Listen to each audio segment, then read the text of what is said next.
That was an especially loud thunderstorm. All right, welcome to Stormwatch by Gray Noise Intelligence. Each week, we try to drop the latest info on what's happening at Gray Noise Census and Volcheck, take a look at a roundup of important and timely cybersecurity topics, toss out some expert opinions, and drop the occasional conspiracy theory. Today, we are on a tear about a number of odd and/or controversial topics. We start with a breakdown of the DOJ's recent filings against Georgia Tech, then focus on a few what we're calling blooper reel segments that surfaced last week, including a patch to a patch that was supposed to fix a SolarWinds vulnerability and ended up introducing a new one, and how you can now telnet SANS authentication to your fave police or car emergency vehicle. And we're also going to do some counseling for Keanu Reeves on how to make better life choices. Of course, we'll cover the latest in Gray Noise tags and CISA KEV releases, and we're going to maybe take a bit of a poke at an oddball KEV that dropped late last week. And we are going to now talk to my intrepid co-host, but we need to get some theme music going on here. And one co-host is going to absolutely hate me for this one, so it's okay. That was your best intro yet. Just saying. There is an inside joke for the music this morning. That's all I'm going to say right now. That's loud. Put that down a little bit. Greetings, everybody. And I'm going to go with Glenn first because if I don't, he's going to steal things again from everybody else. I specifically asked to go last. I know. Okay. All right, fine. All right. Well, since Himija is 10 minutes behind us, thanks to NTP not working in the state she's in. That is still loud, guys. Hold on, I didn't realize how. I think it's the one thing. You. Really? I think it's just you. Okay. Everyone's good. I got very sensitive here. I'm very sensitive. Himija, good morning. Good morning. Are you about to be a New Yorker? Is that what I understand? Yes.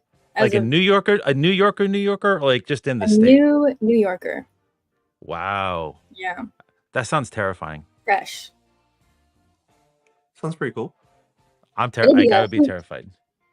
Well, actually, this is good because Constantine just left, so you can like replace all the good karma he had there, and like you can like replace it with your good karma there. That'd be good because New York needs all the good karma it needs. Or can get. So we have a really oddball. Since we have lots of oddball things going on today, I want to ask you an oddball one. So if you could replace your hands with any two objects, what would you choose and why? So this was a no-brainer for me. Right hand pizza roller, or pizza cutter, I should say, because literally the best kitchen utensil ever invented. So multifunctional. Also works for self-defense. Hence right hand. Left hand, probably a flipper. Flipper zero? Yeah. A flipper zero. Why not? You never know when there's a TV you need to turn the volume down on. But you can't press it with the slicer one. So how's it going to work? Where there's a will, there's a way. You know, that's what teeth are for. I have to ask how multifunctional a pizza cutter is. I mean, self-defense. Have you tried cutting paper with a pizza cutter? No, I've never cut anything but pizza or my finger with a pizza cutter. Try more. I mean, don't be judicious with the objects that you test against. But okay, I will try more. Wow, I'm not sure I can top that later. This is gonna be interesting. Emily, how goes it today? Hi, it's going. So same question to you. If you could replace your hands with any two objects, what would you choose and why? So there were no rules on this one. None. So I am going to go with raccoon hands. And yes, I'm saying hands and not feet because the top ones are hands, the bottom ones are feet. That's all I have to say. Raccoon hands are very human-like. Mm-hmm. Yes. But they're just smaller. Sure. But they're fiercer, right? Is that why? I mean, they seem useful. They watch in a lot of the same ways that like human hands seem useful. Just smaller. Just like grabbing things, munching on them. I don't know. That's like 90% of my life. Just like grabbing things away from people and being like, I'm going to eat this now. Oh, okay. This is really insightful today. Do not sit next to Emily in a restaurant. Noted. Yeah, nope. This is not. But you should sit next to Himija because if you're getting pizza, she can cut the pizza. There you go. This is good. Well, we all have really weird directions on this. Are you ready yet, Glenn? Like, can we go to you now? No, I'm ready. I just Okay. All right. So So I for you, think, hands, objects, what? well, I feel like you have to have a hand of some sort. So I was gonna go with like maybe like a Boston Dynamics hand on one. Like very useful. You don't have to worry about hot plates or Wait. No, did you cooling. just say like it is? You have to have a hand. You need a hand. That's what you just said. How are you gonna live if you don't have? Wait. So you just insulted all the people, like No, all of the people that don't have arms, hands, or whatever. Like you just totally did. Wow. no. Wow. You have. Wow. I can't say things without it going out of context, but most hands are replaced with hands. Do the Anyway, Boston Dynamics hands have like, is it like grabby or is it like two things and they go like no, that? it's the full hand. Like That's it's so it's a cool. bionic hand, so it's like a super hand, and it'd be really strong, and I could touch hot things because I do burn myself a lot. Apparently, I have a lot of kitchen incidents we're learning today. So basically, upgrade one hand, the other hand, taco dispenser. Yeah, that's you. That is totally you. That is 100% you. I mean, if I could just on-demand taco all the time, What is the taco dispenser, though? Can we talk I about don't that know. briefly? It's Okay. just instant taco. Okay. I don't know. Hold I on. thought We there were have to no go here. rules. We're shooting for the stars here. Glenn, you have to answer CB. Would you say it's a strong hand? I don't know. I don't know if I get the Like joke. well, it's a poker. It's like I think it's a poker reference, but Oh, so yeah, it'd be a very strong hand. so believe it or not, things are running really smoothly today, and the only reason they are running this smoothly is because of our amazing Overwatch Ashley. Ashley, good day. How you doing today?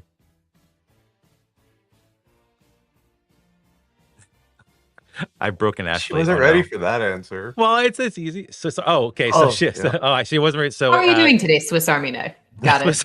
Okay, That feels right, actually. that's one hand. That's one hand. What about the other hand? Yeah, you need to, we have to have the other hand. You got to replace it with something. I want the listeners to like draw in what they imagine Ashley. Puppies. I love this answer. This is such a fun answer. Wow. A lot could go wrong with that combination, though. Well, maybe not the combo. Just two puppies. Like two And chihuahuas. Himajit can It's never like- pet this puppy. With my flipper hand, I could. You can never pet another animal. Oh, okay. Wait, were you So- going for an actual flipper, dolphin flipper? Like a No, flipper zero? What was the flipper? Or like a Like spatula? like a digital flipper. Okay. Flipper Yeah. zero. Okay. Yes. Cool. I can't wait Yeah. to be Bob. As Frank's, well, mine's less cool than all yours. Frank, knives and puppies for Ashley. Wait, you know what? That's Ashley. Ashley is knives and puppies right there. It's terrifying and awesome at the same time. What was the meme of the? Oh no, it was a crab carrying a knife. That was a thing. All right, so I have just burned through the entire, including short stories of the Murderbot Diaries, and I mentioned this series to Glenn a bunch. He's probably really annoyed that I'm mentioning it again here, but it's about this. So the central character is like an android robot-y thing that turned off his governor module, so he's sort of free, but one arm/hand is a kinetic weapon underneath and built into it, and the other one is an energy weapon built into it, and they're amazing, and he does amazing stuff with them, and that's what I want. Isn't Wow. isn't there a new Disney movie that's about like a robot that became free? They're actually putting the series on Apple TV Plus. Like I get saw nothing for plugging Apple TV Plus. So No, there's some new Disney animated thing, and it's a robot that. Anyway, looks interesting. it does. So we are going to get on with the program. We are on track, amazingly enough. Oh wait, hold on. We have someone that knows Murderbot. There we go. This is our friend. I think we can basically tell it's Todd, and definitely go to that URL. It's if it's in. I don't know if that URL makes it to every single channel, but if it's in Twitch, so go there. It's a really really good series, and I am very looking forward to Apple probably destroying it and their thing to it. Hey, we are you gonna take that back. what? You take that back. Apple's No, production Apple's quality is Apple's really bad sometimes at things. It's really really bad at things sometimes. But we're not here to diss Apple. We're here to diss Keanu Reeves later. So, um, so this our first story up is the United States versus Georgia Tech. I love phrasing it that way. So the DOJ has filed a lawsuit against the Georgia Institute of Technology, aka Georgia Tech, and the Georgia Tech Research Corporation, alleging cybersecurity violations. This is a significant legal action that underscores the importance of cybersecurity compliance in academic and research institutions. Now, the details are not provided. They will be obviously in court at some point. There's some things that the articles and you could sort of intuit from the actual filing. Failure to implement adequate cybersecurity measures, mishandling of sensitive data, noncompliance with federal cybersecurity regulations, blah blah blah. It sounds really boring. And it's like what I wanted to do first of all, because I know lots of folks have opinions here. I'm going to actually remove this from the screen. Is I kind of want to put a quarter into Emily and just let her go because I know Emily has some deep, powerful, hurtful thoughts on this. Maybe. She was already getting like comfortable in the chair, like she's about to. Okay. So I have thoughts about this. I have been like perplexed by this story since it was released, like last week, since the Justice Department post went up. So there's a couple of things about this that I think are really interesting. And the first one is the things that are actually being charged, right? So this is a cybersecurity research lab that's at Georgia Tech Research Corporation, not to be confused with Georgia Tech Research Institute. GTRC is the one that like contracts with like government vendors and things like that. And so this is a very prominent cybersecurity lab that's, I mean, very well known in the academic security research space. But there's two pieces that they're kind of like being raked over the coals for. And the first is right, like not developing the system security plan that would set out security controls. The second piece that I find just so interesting and like I really just want to know more about what's going on here is that they are being charged with failing to install, update, or operate antivirus or anti-malware tools on desktops, laptops, servers, or networks at the lab. This is a cybersecurity research lab. On one hand, I'm kind of like, if I were running a lab, a security research lab, like depending on the type of research I'm doing, I don't know that I necessarily want like EDR on any of those machines. Like it kind of doesn't make sense. Like that's their research machines, right? The way this filing is written, though, it does sound like it was like every computer, every system in the lab was exempt from this, which like I can see the kind of questions there. I'm really interested in what others think about that in particular because I'm kind of going back and forth, and I'm also really curious. Like this is like I said, a prominent lab, a prominent researcher in this space, and I'm curious what precedence this is going to set for other research labs. Like, is everyone going to be held to the same standard if you're contracting with the DoD? What like presumably you should be, right? Because that's the standard. But I'm curious what types of like doors this will open. So that's one piece. The other thing that I'm really fascinated. Yeah. Can we do one at a time? Sure. Yeah. Let's do one at a time. I'll stop because Glenn doesn't have like a long attention span. So and Glenn used to have to deal with university BS all the time. Like he's got scars upon scars. So I was hoping that Glenn, you might want to talk a little bit about like how much of a pain it is trying to secure anything at a university, let alone a research lab. Yeah, so I have so many questions from this filing. Like, so to Emily's point, like, my first thing is this a case of can the research laptops, equipment, whatever, actually run an EDR? Like, like, do they meet the technical requirements or antivirus or whatever, right? Like, sometimes, like, if you're doing research with some kind of telescope thing, I doubt I doubt you can put McAfee on that telescope. So, like, part of me wonders how much of this is letter of the law, like, or letter of the regulation, as far as like every machine should have this, but then when you try to do that, it's not possible. And so, is there um, is this is kind of targeted in some way, like unfairly? But then also, is it a case of the regulations not matching the environment? So perhaps the regulations do say, every Windows box should have antivirus, and then but you're doing these computational things on a network that's air gapped, has other controls, and you can't put that agent on there for computational reasons or whatever, so there's an actual reason. So, like, there's a lot of of asterisks on this that could lead to this being, like, an actual, like, "We tried," or it just won't work out. So it feels very, like, targeted, but, yeah, in the university space, like, there's so many, um it's a very difficult environment. Like, one, like, the funding is not there like it should be, so they're the definitely the most creative, by far, the most creative, IT people you'll come across because they're trying to do the most with less. And then you have PhDs, which, no offense, I mean, I guess I seem to offend someone on every episode, but no offense, but PhDs in universities who have, they bring in a lot of grant money, they get a lot of clout, they have sometimes a lot of ego. And so then you have these political battles that are just insanely silly, that you have to fight against. So often in higher ed, most of your issues are dealing with egos and, um, don't interfere with my academic freedom or my research or whatever. And so you have to walk that line very, very tightly. Um, but I think we definitely need a lot more information on the details of this because it could read as, well, I don't know. We're gonna kind of go through it, but like it can read as essentially like someone didn't like someone, so they found a black and white written way to have some release some anger.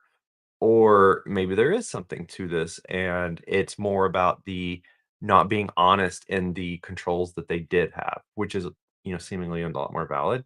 And I kind of get that feel too from this that maybe it's more about they said one thing in their certifications, but reality was different. And that's probably a valid, a valid issue.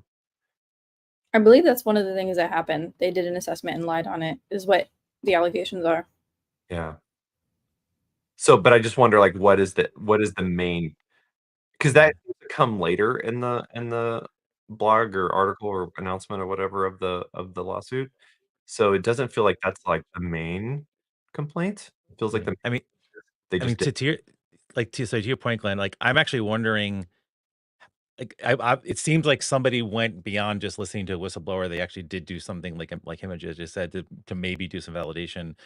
But on Macs, like, almost nobody throws like Mhm. malware bytes on it because that's one of the only third party Yeah. ones that are out there. I mean, you could put, as Emily said, some kind of like XDR thing on there, but it's built in X Protect. Like, Apple does its own anti malware stuff on the system, so it kind of if it's a Mac system, it's there by default. It's almost impossible to turn it off unless you really, really, really know what you're doing, and I doubt they did that. But And the same thing for Windows, like, Defender's there, and I really doubt that someone turned, like, Microsoft's great at turning things on when you even don't want it to be on, and, like, I'm pretty sure Defender would have been turned on the Windows boxes, and what are you gonna do, put Clam AV on the Linux boxes? Ooh, Kaspersky. that's good.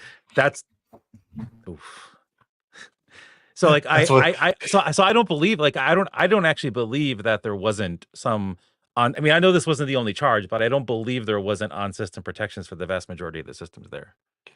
But this is the thing that people are really like, every article I've read about this is the thing people are like honing in on, is that, the PI of the lab said, no, like, an agent on these machines is a non-starter. Like, we're not doing that. And on the one hand, like, I think someone said, like, real lab computers, there was a comment, real lab computers are one thing, but outside of the actual research environment should be protected. So, like, you're right, there's nuance there. Like, what are the machines that are actually like being used for the whatever type of research you're doing? What are the computers that are being used for admin things? Mhm. Are those segmented? Are those, and it's like completely not clear. And it sounds a lot like this was just a blanket statement applied to all of the machines in this Exactly. lab, which is, again, like, I just have questions. I feel like this is, yeah, there's too many unknowns in what we have, but it feels like it's going to dissolve into something very minor. Because also, what kind of security research was it? Maybe the research is what happens when you don't have controls on a thing, right? Like, there's so many different like when we get into the field of research, I mean, we lose, unfortunately, a lot of protections, in this, especially in this field. And that, or at least we introduce ourselves to a lot of gray area. So it's not surprising that this came up. Is it going to be more of the rules and regulations or whatever for the funding don't match the reality of a test environment in 2024, which is also very plausible. Like to Bob's point, maybe it did say, whatever endpoint protection and the Macs had the built-in, and perhaps, the government doesn't see it that way. There's a lot of there's too many opinions in the room, I guess, to determine yet. But it does feel targeted for another reason, which I think Emily's gonna get to here in a minute. Yeah, like Emily, did get the second point you wanted to bring up. Yeah. So I think the other thing about this that was really, I'm still very curious about kind of all of this, about the endpoint stuff. But the other thing that really stood out to me, it's buried at the very end of this posting. And it's talking about how these whistleblowers brought this under provisions of the False Claims Act. And so this act allows private parties to file suit on behalf of the United States for false claims and to receive a share of any recovery. I had to read this several times because I was like, there's no wait, what? So we're incentivizing, which I understand, right? Like you want to incentivize people to do the right thing, to come forward if they see that things are not being done appropriately, like give them a little incentive to come forward because it can be very scary. But at the same time, I feel like you sort of have to ask, like, one, this is sort of odd, and two, like, what are the motivations here, and like, why now? Why, like, I just found that really surprising. I did not know that there was an act that had a provision for like the reporting party to receive a share of any of the funds recovered. Like that's wild to me, and I'm curious if others were like surprised by that or expected that or no.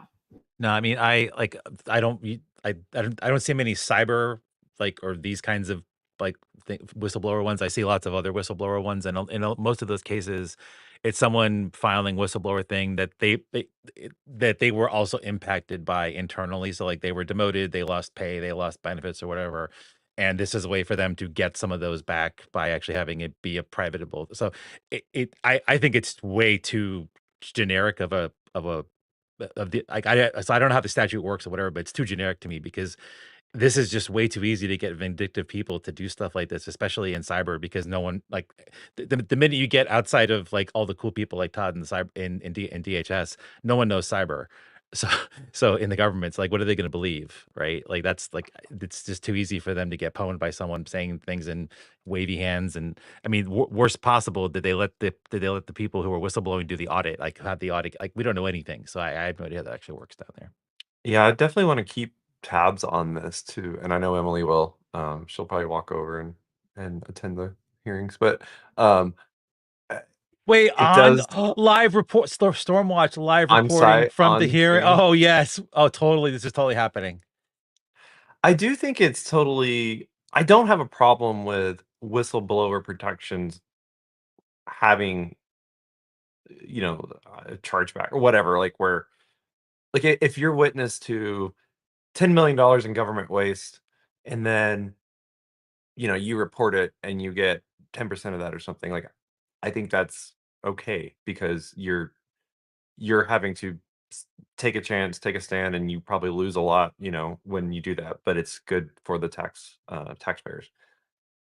But when we get into this realm, everything becomes fuzzy, kind of like the gray areas I was mentioning earlier. Everything becomes fuzzy. And there's also so many business decisions that go into like taking this case aside, out of it. But like if we talk about like whistleblowers and cybersecurity protections and then getting a cut of whatever recovery there is, that does feel extremely uncomfortable because there are going to be ways to hindsight 2020, basically, where you can wait for something to happen and then say, well, I said we should not do that. But of course, if that was a business decision that was well thought out, like, is that the right approach? Could it's just kind of my thought at the moment. I have a counter argument. I want to be really careful about like treating whistleblowers as though they might be like coming from a vindictive place. We're trying to get back at somebody, even though we're in America and lawsuits are bread and butter. Like there are so many costs to filing a suit like this with your full name on it that are not tangible. Like emotionally, their names are out there. They'll probably, I mean, it might have ramifications for their career and where they can get a job. I 1000% agree that this is probably not about security. Like I highly doubt any of this is about security. And I wonder if it's more about the actual culture of people in this space, especially just looking at the report, you can kind of get little vibes of like, oh, there were like star researchers and it might have been kind of hierarchical and toxic. Totally speculating, but like to me, I'm super surprised that this became a lawsuit, but the fact that it did makes me think something really bad was happening that we just don't know about. I didn't expect to see like a star quarterback or whatever the phrasing was in the announcement. Like when they talk about their all-star researchers are treated like a all-star quarterback or something to that effect. Like it Yeah, really they took a literally said turn. star quarterbacks, which was Okay, such a yeah. weird. It's like fat or normal words, boring, star quarterback. What? Like now we suddenly feels very We're in the South. What can we say? pontification. Football's a Yeah. religion. The one thing I said in like, and so I'm taking back something I said in pre-show yesterday because I I directed a thing at cyber in general about like the bro culture and like this whole ego thing and whatever.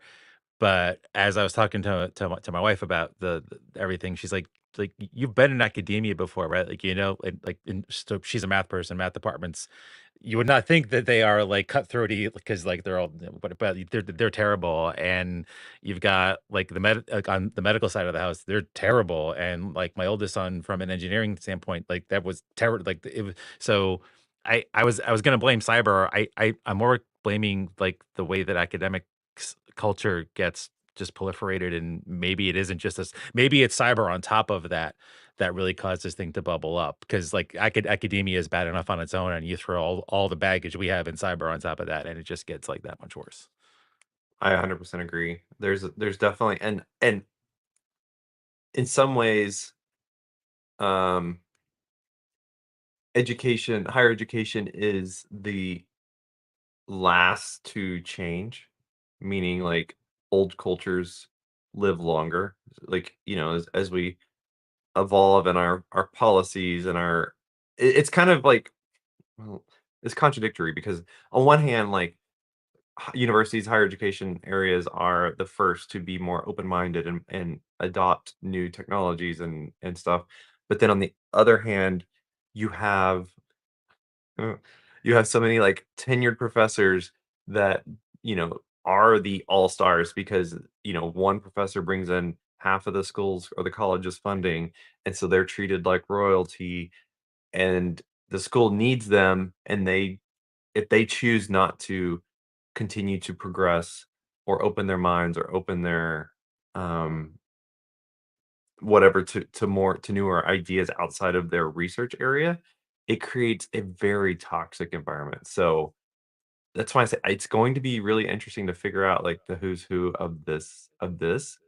Um, because I think you're right, Bob. It is probably a combination of some old school um, thoughts in a small area, plus some people that didn't agree with it, and maybe had to do the thing, and then also add in the gray area of cyber Yeah. research.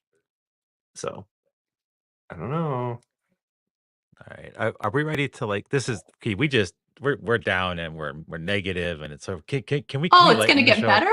It's gonna get Yeah, better, Bob. Wait, Oh are God. we? Are we negative though? Because I feel like we're giving benefit to the doubt of both sides. Like yeah, but we're. also acknowledging just how far we have to go as humans and Oh, well, if you've watched the cultures and show more stuff. than once, you're ready for it.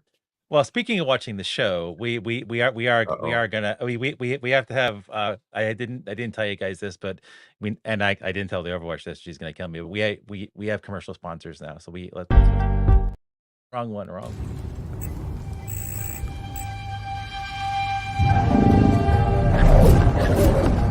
In this gig, you get comfortable being uncomfortable.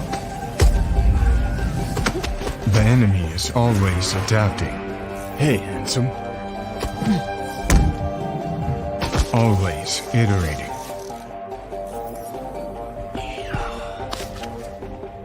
I hate to get ugly on us, but it's why we're always training.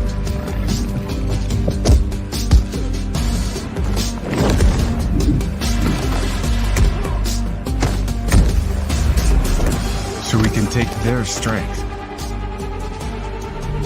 and instantly secure the network. This isn't sci-fi. This is precision AI.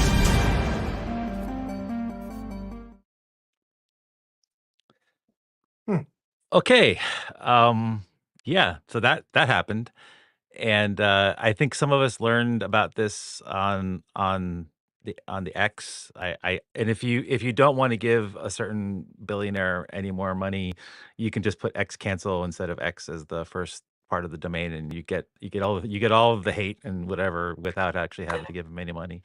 And that is like this is the one. So we're actually showing that right now, and the links are coming up too. This is the actual site where the 60-second version of the video is, and basically there's this claim that AI, and I'm having trouble saying it because I cannot believe we're back here, that the AI is going to solve their AI is going to solve everything. It's going to find everything. It's going to stop everything. It's going to basically do all the things, and you'll never need to worry about cyber ever again. Pack it And up. I'm done. I Get your was just cabin. I was wondering if anybody here had thoughts about that. Oh wait, we do. We got one. We got to get through that. We like with co-host Kimber. Kimber says, "I believe them." Good. That's cool. That's good. I mean, this is great news for Georgia or Georgia Tech.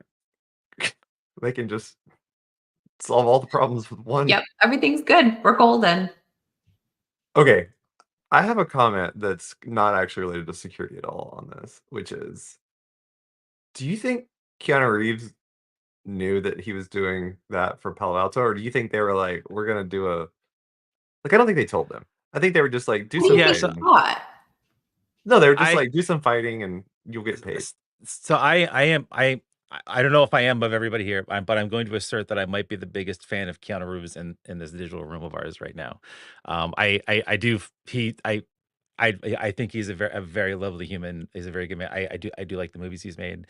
The comic he sponsored, and he started with the Kickstarter, done amazing things. Keanu, like if you do happen to listen to this because we are talking to you, I would Yeah, just like you okay. to know you really need to make better life choices. This was not a good life choice. This was a very bad life choice. This did harm. This did not do good. So I'm just asking you like to maybe not do this again, if at all possible. It looks cool. Good production quality, and I'd see that movie, maybe. I don't know. I'd watch it on an airplane. Do you know what I'd rather, as someone who used to have to pay for Palo Alto Kit back when I had a real job? A 20% discount on the Palo Alto Kit versus them spend money on production for this. That's what I'd like. On Keanu Reeves, yeah. Yeah. It's a choice. No more thoughts? No more comments? I mean, Kimber, our co-host Kimber believes them. So what about you guys? You believe them? I feel like we really I don't I know think how we're to preaching to the choir here. Yeah. I think everyone knows what's up. I really want to know what like Unit 42 thought about this. I really, really, really, really, really want to know, but they're never going to tell anybody probably. So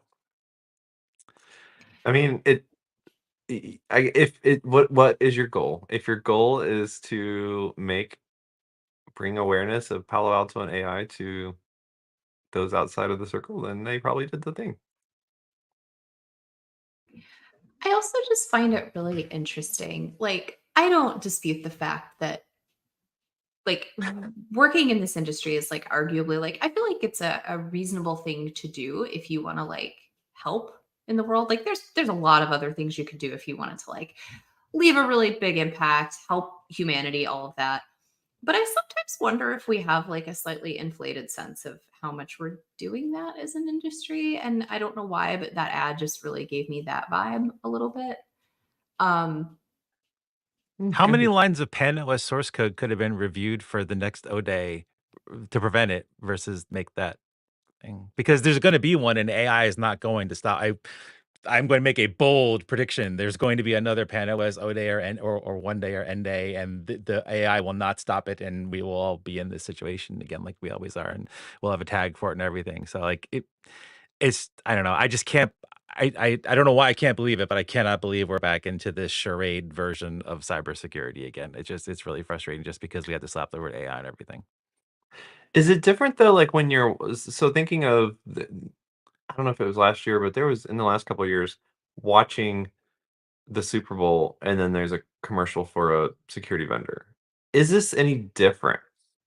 Because I actually went down a wormhole trying to figure out, and this is for marketing people and whatever, but like there's the thought of you have to get in front of the buyers, and the buyers are usually probably watching the Super Bowl. Like there's a whole chain of logic behind that, but I just cannot imagine that anyone is at a Super Bowl party or watching the Super Bowl, they see a commercial for a certain security, very specific security vendor, and they're like, "Yeah, I need to book a meeting with them." This Maybe it doesn't happen right then though, right? So like the conversion isn't watching that or ad. That's one thing in like a long, now I'm really outside of my yeah, lane, but in the planting the long like awareness funnel seed or of converting something. somebody to a buyer, like it's just one little thing. You're all being so nice to Ashley and her profession right now. You're all just being, and I'm not gonna. I'm stopping right there. Yeah. I have a ton of like marketing is hard, specifically Oh, marketing yeah, and I don't claim to right? Because understand it. really I actually try because we're to all kind of jerks and we hate we like hate yeah, marketing. And so yeah, it's hard to market to cyber people, I think. yeah. Well, I if it's a long game. It's just interesting. All right, so we are going to continue what we have dubbed the blooper reel with one of again how this is 2024. It's this company, and this happened, and I don't know how this happened. Glenn, I think of all four of us, you were the most incredulous about this. So might you want to take this one on? I mean, it's just so SolarWinds had a vuln. They put out a patch. The patch introduced a new vuln, which was hard-coded credentials. Um, I'm a little suspicious of this. I was thinking about this last night, and I went back and looked, and yes, I'm boring. The CVE numbers are sequential. So when I read that there was a patch that introduced a new issue and then a new CVE was issued, the CVE numbers are sequential. So like now I'm suspicious of how this went down. Like, how did you get two CVEs back to back? Well, hold on. Are you Before following? we speculate, Todd, if you're able to type in, because you actually have a real job, so I was watching. All right, and then like I don't know how to look up the CNA really quickly, but if they're a CNA, that's how they got sequential CVEs. Because if they're their own CNA, they can do that, and it's pretty easy. So our CNA, do they get a block and they can I just get on the block? that is my belief, but someone who knows way more than we all do about it Oh, okay, that is a would make fan. sense and make me feel a little better. Because otherwise, last night I was like, "Wait a minute." Like, it was not instantaneous that this happened, so that's weird. Um, no, so yeah, like, it's just kind of a WTF moment of, like, the patch creating another problem, so then they had to release hotfix 2 to remove the leaked creds of hotfix 1. And the first vuln actually, now I forget what it was, but okay, actually, I can't remember, but it was a pretty bad vuln to start with, so, like, it was back to back. So not a Java great time for SolarWinds lately. serialization RCE. Oh, thank you, thank you, yeah. Yes. So just a little oopsie, maybe okay, SolarWinds is a CNA. Oh, Yeah, so perfect. SolarWinds is CNA. CNAs get sequential CVEs. Check the other CV info though; it's not SolarWinds. Oh, Plot twist. Well, okay, that's funny, Philip. It'd be more fun if they were descending, yes. But anyway, yeah, just a little oopsie. Maybe everyone be sure to double check your How is Who had SolarWinds still in scripts? business? I need to know this. How are they still in business? Long-standing Oh, you contracts that know. haven't expired. I don't know. The name is like synonymous at this point. Yeah, now, especially after this one. Yeah. Yeah. Just Yeah, a I've little seen too- this. Go ahead. I've seen this No, happen I'm good. most recently with Ivanti, where when there was that whole Ivante, they're French. They're French. Ivante. no, I'm not doing that. This was like back in February, I think, where it was like that whole bundle of CVEs, and then they fixed one, and then the fix, then they released it. It was the same thing. And that was really funny.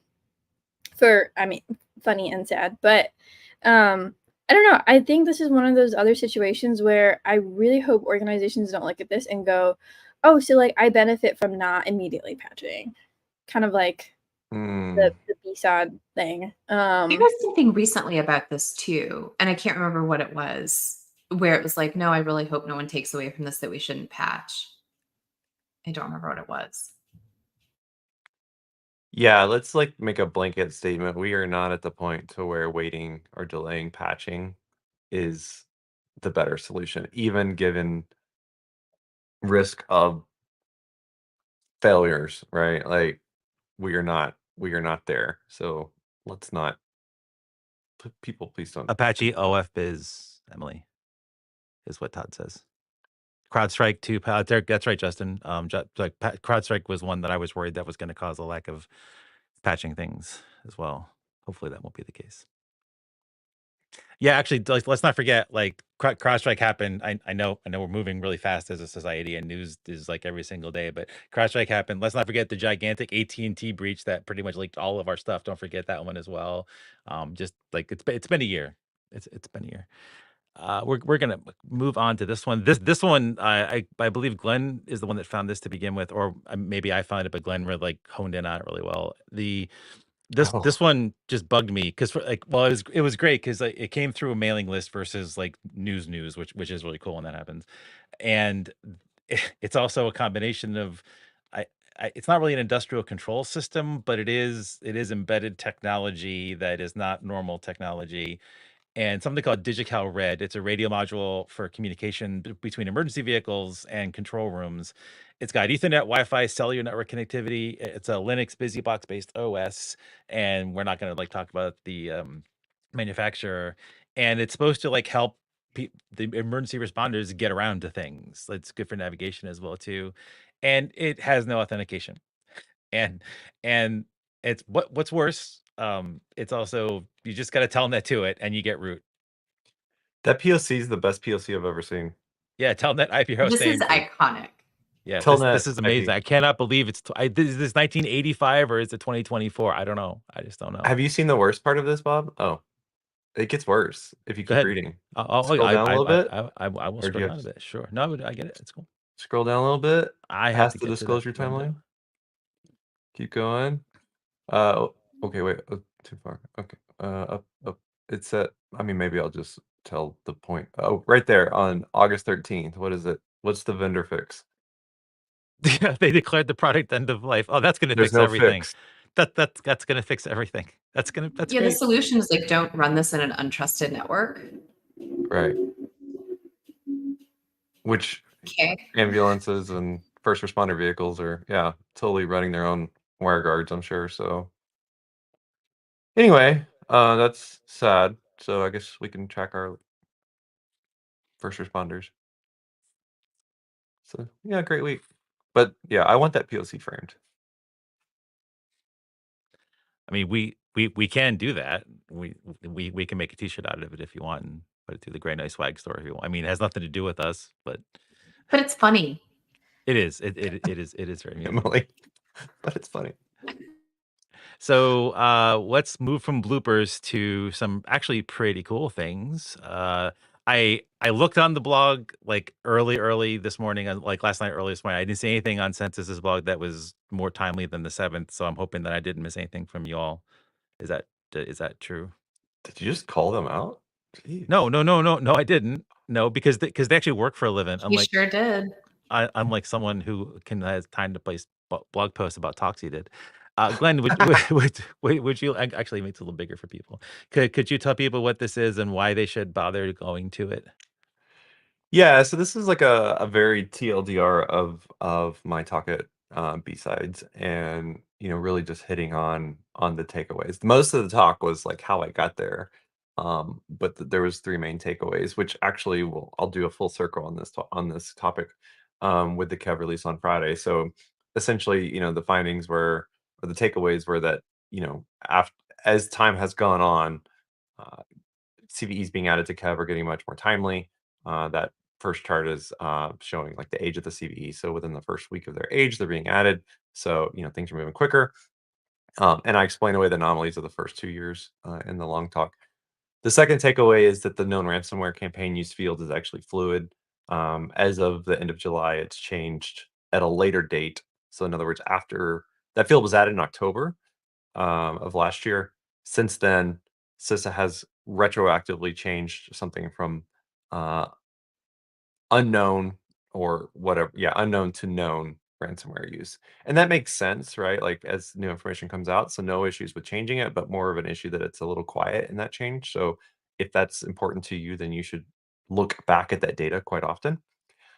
And then the third thing, which is what leads us into Friday's conversation, is uh, that they do have deadlines or time to fixes. So there's a due date for the government agencies that are bound to work to abide by the KEV, and you can basically do the math and see how many days you get to fix these things, and that there's very, very, very rarely in the last year plus a KEV that is dropped on a Friday, and those that were dropped on a Friday have a very short time to fix. So, implication is that if it's a Friday drop, there's a lot higher of a level of concern for those vulnerabilities, and that that tracks with the type of vulns that they added and the time to fix that they put on it.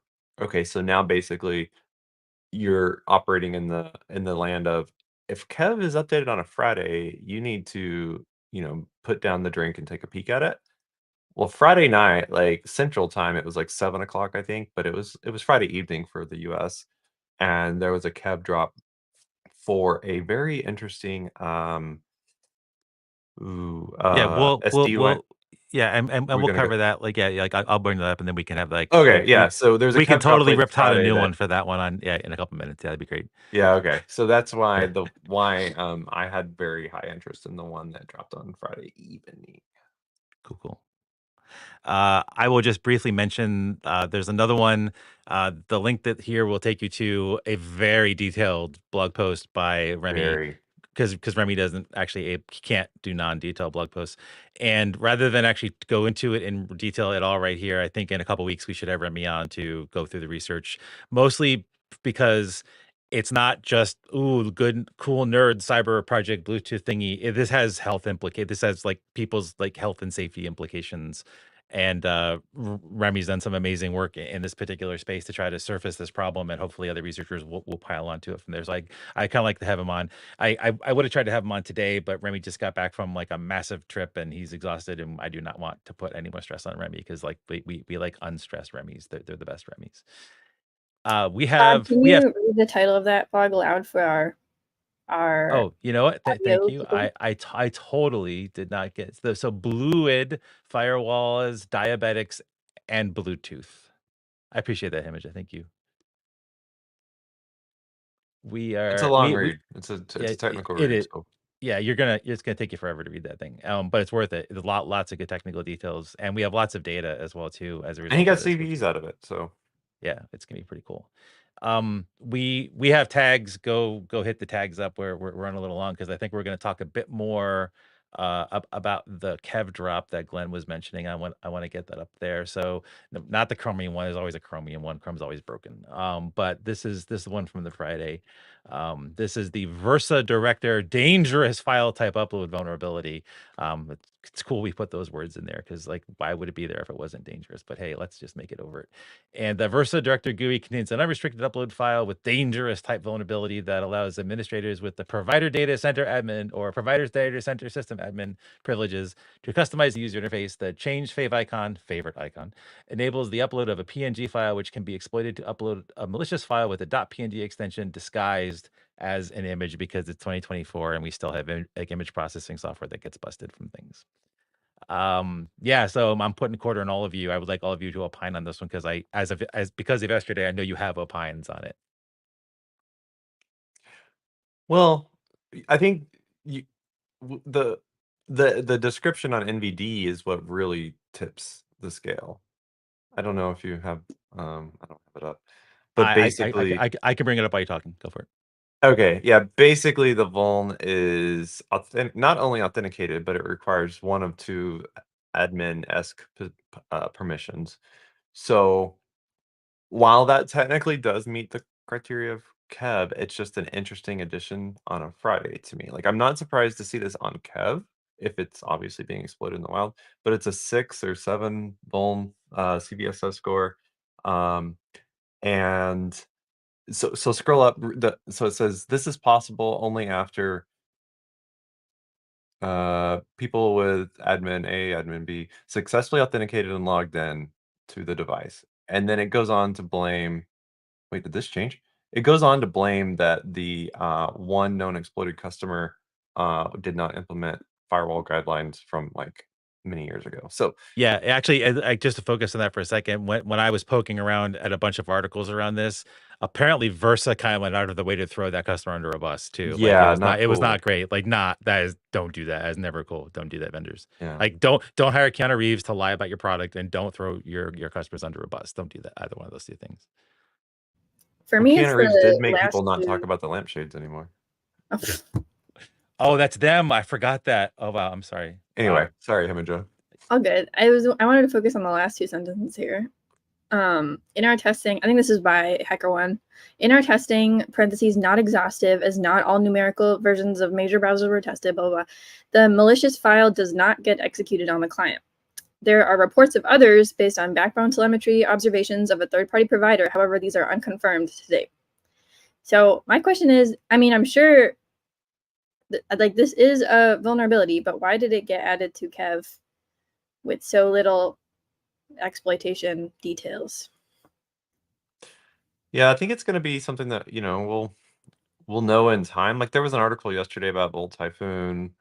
Yeah, so Can link to this came this out, right? Like the news about yesterday, yeah. Bolt Typhoon Mhm. weaponizing it apparently. So I guess that was the reason for the alarm on a Friday. But everything else about this just felt so strange, particularly they had some firewall stuff they didn't update, and we've seen it on one customer. It just felt very odd. So like the coupling now with Volt Typhoon potentially, taking advantage of it, like makes more sense. But it says if you use their stuff, you have a self-protecting network. Oh, so if boy. you were using their Airbot. stuff, you were protected from their stuff. Sure, this is just like file transfer websites that are like, oh, manage file transfer. We securely allow you to, in compliance, transfer all your, sensitive files. Sure. But Sounds great. it's a unified platform with comprehensive telemetry and built-in AI that automatically extracts insights to identify, predict, and diagnose Someone issues. take the AI out of Bob And today. address He's security threats and network hyper-focused. performance challenges in real time at every edge. And this was on the edge, so they were protected. If you were using their software, you were protected from their software. That's what they say. No, they blame the customer. I was gonna say something silly. I want a Chrome extension that just replaces every like AI word on a page with silly goose. Silly goose powered. Okay. You could totally do that. Yeah, there's plugin. Yeah. You could totally do that. All right. Yes, that's awesome. Yeah, I think so. I have two questions for my CISA friends. One is, well, I guess they can't answer this one, but like knowing how much proof that they require and evidence, like so totally believe this is valid. More curious about the time, like is the timing because it's really bad, like it got somewhere, really, really impactful, or is the timing like was it a technical glitch that caused a delay and the queue sat too long and then it just happened to, the queue got unclogged at 7 p.m. on Friday and that's when it happened. Just curious on that front, but it is interesting and it makes me really want to think about or have a conversation again at a later date about phones that require admin access. Like arguably, like are they vulns to some extent? Like if you're already admin, you can do whatever in theory. So I know if it's like not intended, not used as intended, but it's just kind of weird when I see a vuln that talks about like, well, if you're an admin, you can disable this thing. Like, great. Lumen actually published a pretty good technical blog, I think just this morning, which I recommend everyone go read. But the main question for me is still like attributing this to Bolt Typhoon, which I don't know. The timing of it is weird. Like I think after the blog today, it would make sense to add it to KEV maybe, but I don't know. I feel like I'm missing the picture here.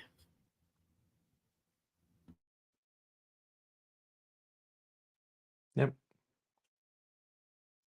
I think this goes back to one thing, and I'm not. This is not a dig on anything CISA is doing or not doing or whatever, but a bit more context around the just a bit more context with every single entry would be helpful to a lot of defenders. I know I'm not the only one that says this, so that's just maybe this one in particular, because I think this raised a lot of questions on Friday. We're only touching on a couple of them, and it's in our it's sort of part of our blooper segment, because this one feels like a blooper to me. I don't know, it's a bit of a blooper, but cool.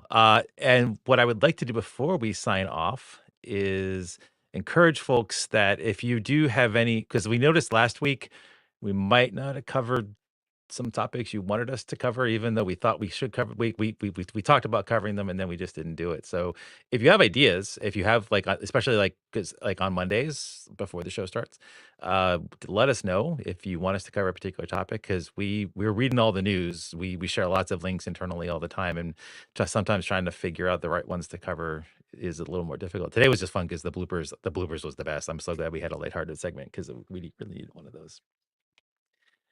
Alrighty then. So that's all the noise we've got time for today on today's Stormwatch. We've covered everything from Georgia Tech's legal tectonic shift to Keanu's matrix of AI security endorsements.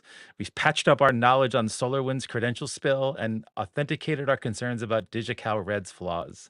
Remember, in the world of cybersecurity, it's always better to be safe than SolarWinds sorry. So keep your firewalls high, your passwords strong, and your patches up to date. Until next time, this is the Gray Noise Crew signing off. Stay vigilant and keep making good noise in the digital storm. Have a great week, everybody.